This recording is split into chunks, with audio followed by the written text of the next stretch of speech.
looking for them. They're getting 15 to 20 grand for those now. For that? For those with V6s in them. Really? Yeah. I couldn't give mine away. I was gonna say, I think those people are getting snookered. Yeah, but the thing is about those, they only weigh 2,800 pounds. That's it. I know, but they look like shit. They do, but square bodies, you know. I mean, the whole thing for me is the look. Right. If the car's ugly, I don't care. Well, you can take an ugly car and make it look cool, you know. You know, that's true, because I used to see the 71 Roadrunner, and I thought that was kind of an ugly car. Yeah, it was.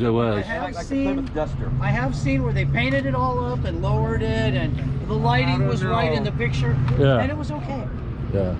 It wasn't cool, not unless, you know, you took a 68 or 69 Charger and put it next to or rather, I mean, a Roadrunner, put it next to it, there's no comparison, but...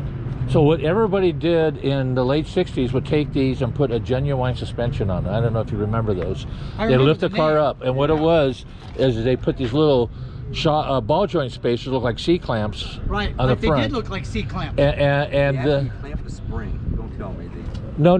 This was between the ball joint and the spindle mount. Right, and it lifted up about 3 or 4 inches. The suspension was down lower. And then they did something to, usually shackles or whatever. Shackles or arching. But there was this outfit that had a franchise. You could franchise.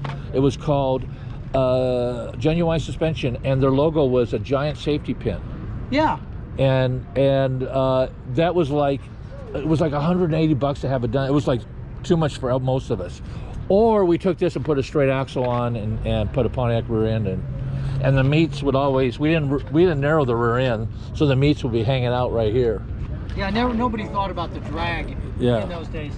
It's kind of funny the way this comes down to like a square, a dog leg, a bar there. Yeah, and that's the same on the 66, 67. It's actually, in fact, I believe the same. I mean, I just hadn't noticed something like that before. Yeah, if you look at it, it's all one, from here all the way over is one piece, and then that is soldered, silver soldered on or leaded on. It could have been leaded together, but then I'm sure the roof is tacked together right here, and then they put this on. Well, the pinch weld, comes down right this trim is hiding the pinch weld.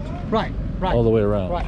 You're looking at 66. Which is basically a what do you call it? A spot weld. Spot weld. And I've seen guys shave them, and I don't like it. It looks funny. This is for me. I had all the original the hardware. Rare No, I like this. Yeah, but a lot of guys would shave these. It looked like that Ford has got them shaved. The pickup? Yeah, the pickup. That's a beautiful pickup. Well, yes, it is. It fits that car. That's a very high dollar car, I think. It's not nice. I mean, that's a high dollar thing that opens the hood. Yeah, this is a great car, man. Yeah, So, thanks for bringing it out. It's going to be on YouTube tonight. I've had it for about 10 years. It drives like my mom's old 64 Chevelle. Going down a perfectly straight road, you're still moving the wheel left and right. Yeah, there might be a little play in the steering, huh? Well, it's like 5.5 turns from lock to lock. Well, the bushings are all good, so it's probably just in the steering box. Some of those boxes are adjustable. Oh yeah, I can see that. That does have an adjustment, isn't it? Yeah, it does.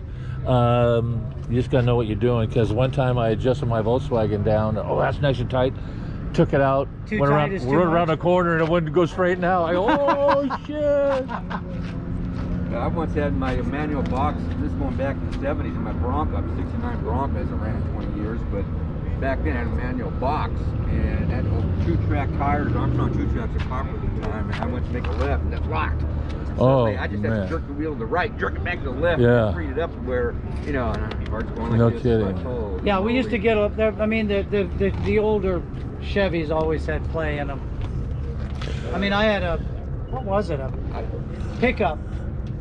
pickup years ago, and it had, oh no, it was a 55 Chevy, and it had play in the steering, and so we would just take it, and because it used to have the set nut, and then it would have a shaft with you take the screwdriver, the sector shaft, and you'd loosen it up and tighten it and move it a little bit. That was just like the one in the Bronco. Then pin it, tighten the nut back up. Right. It's amazing how they store the windshield washer in the glass bottle. Yeah. In a glass bottle. I remember that on my mom's car. I mean, this was. I had never seen that until recently. Yeah, it was at I forget the guy that has like the 6